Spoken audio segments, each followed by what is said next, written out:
Le 5 décembre 1901 à Chicago naît Walt Elias Disney. Son père, Elias, et sa mère Flora Cole ont déjà 3 garçons, Herbert, Raymond et Roy. En 1903 naît sa sœur cadette, Ruth. En 1906, il déménage au Missouri dans un terrain de 16 hectares. C'est une grande ferme comme celle qu'on retrouve dans certaines séries américaines. Ils sont désormais une famille de 5 enfants. Walt s'occupe de sa petite sœur pendant que ses frères travaillent pour la ferme. Walt aime beaucoup les animaux et les traite comme des animaux de compagnie. Il ouvre même un petit cirque où il fait payer les gens pour voir un spectacle qu'il fait avec les animaux de la ferme. Ce qu'il fut assez rapidement un léger. Il ira même rembourser tout le monde. Sa mère lui dira à la suite de ça: Si tu donnes à ton public plus que ce qu'il attend, il ne sera jamais déçu. Une phrase qu'il n'oubliera jamais.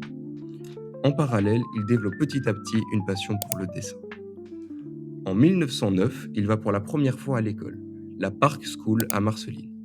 1 an plus tard, son père tombe malade. Il ne peut plus travailler et les enfants ne peuvent gérer la ferme tout seuls. La maison est vendue et il déménage à Kansas City, une vie bien différente pour Walt. Il y découvre le jardin Fairmont dont il est fasciné. Et il y rencontre Walt Pfeffer qui lui fait découvrir le théâtre. Quelques années plus tard, en 1917, la famille déménage à nouveau à Chicago et Walt est inscrit à William McKinley High School. En parallèle, il poursuit sa passion pour le dessin et s'inscrit à Chicago Art Institute. Il publie ses premiers dessins sur la guerre et le théâtre. Surpris, choqué et intrigué par ce qu'il voit de la guerre, il développe l'obsession de gagner la guerre. Dès qu'il peut, à 17 ans, il s'inscrit à la Croix-Rouge. En 1919, il revient de la guerre à Chicago et souhaite travailler comme dessinateur pour Paceman Rubin Commercial Art Studio, dans la publicité. Il y dessinera une première version de la célèbre souris. Il fait la rencontre de Hub Iwerks dans un studio en détresse financière. Ils se font virer, mais ils décident de créer leur petit studio, Iwerks Disney Commercial Artist. Ça ne tient pas longtemps, donc ils vont à la Kansas City Films Art Company Academy, où Walt apprend beaucoup de choses. Avec Hub, ils créent un court-métrage de leur côté, Cleaning Up. Walt quitte ce studio et crée le sien, Loaf o' Grams. En 1920, Hub le suit et il crée des courts-métrages d'environ 1 minute. Ils ont besoin d'un distributeur pour pouvoir les diffuser au cinéma. Ils signent donc un contrat avec Pictorial Clubs. Ils produisent plusieurs courts-métrages. Ils reprennent des vieux contes et les changent. Ils utilisent beaucoup de nouvelles techniques. Pictorial Clubs ne les paye pas ce qu'ils leur doivent. Ils tentent coûte que coûte de sauver son studio et créent notamment une série, Alice Comedies. Ça ne suffit pas et ils ferment leur studio. Ils travaillent désormais comme photographe pour gagner un peu d'argent. Il déménage à Los Angeles avec Roy et son oncle. Il ne veut pas mettre sa passion de côté, donc il aménage son garage pour faire de l'animation. Bien entendu, les conditions ne sont pas favorables. Avec son frère, il décide de louer un appartement pas très loin de là. C'est dans cet appartement qu'ils décident de créer leur studio, en 1923, qu'ils nomment Disney Brothers Studio. Walt envoie sa série, c'est Margaret qui la publie. Walt engage du personnel, dont une secrétaire, dont il va tomber amoureux très vite et l'épouser. En 1926, il change de nom en Walt Disney Studio. Ce que certains verront comme un acte égoïste de Walt, puisque son frère Roy y travaille autant.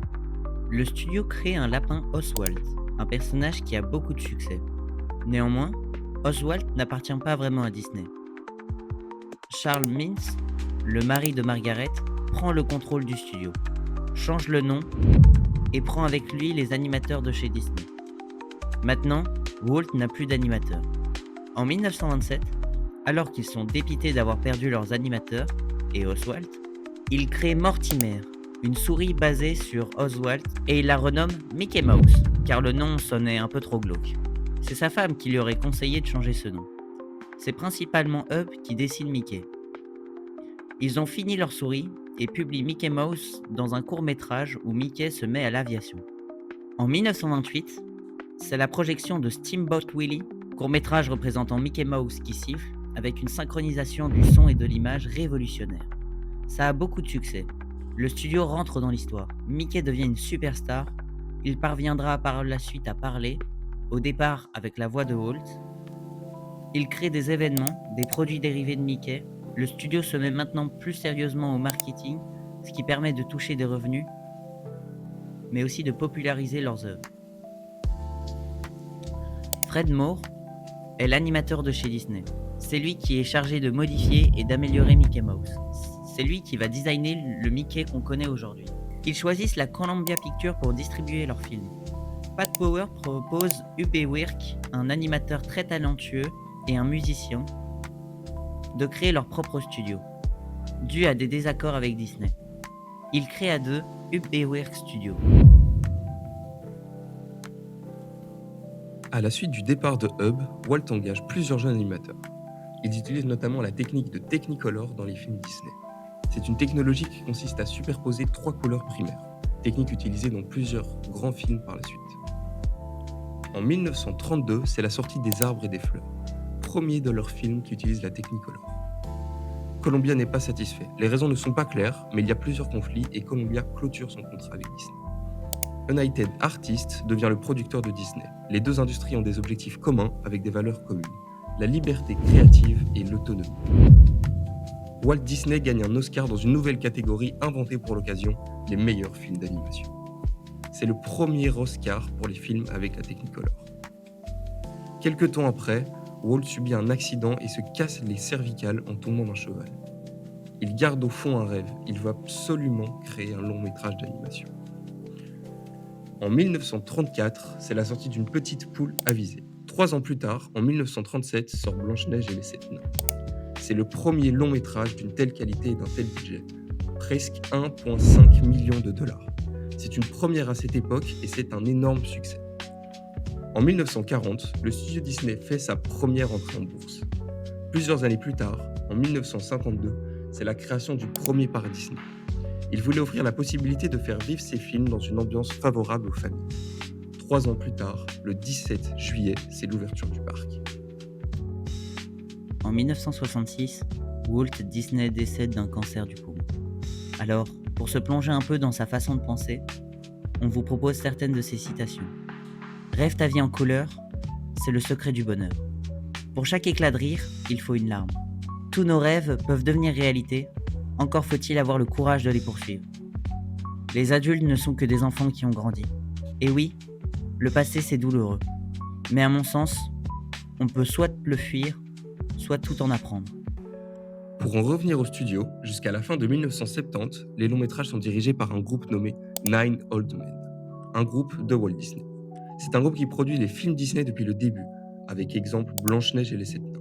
Alors que le studio est en difficulté, en 1984, c'est l'arrivée de Michael Eisner comme PDG de Disney pour remettre la machine en marche. Pour cela, 3 ans plus tard, sont lancées la célèbre chaîne Disney Channel. Par la suite, s'enchaînent plusieurs films. La Petite Sirène, La Belle et la Bête, Aladdin, etc. Cependant, en 2003, Roy quitte le studio sous prétexte que Eisner aurait fait des affaires dans son dos. Par conséquent, 43% des actionnaires quittent également le studio pour suivre Roy et s'opposer à Eisner. C'est 2 ans plus tard que Eisner quitte le studio à la suite de l'affaire. Pour le succéder, c'est l'arrivée de Bob Iger, qui était le président-directeur de chez Disney de 2005 à 2011. Aujourd'hui, le studio est encore un pilier incontestable de l'animation, notamment avec divers records.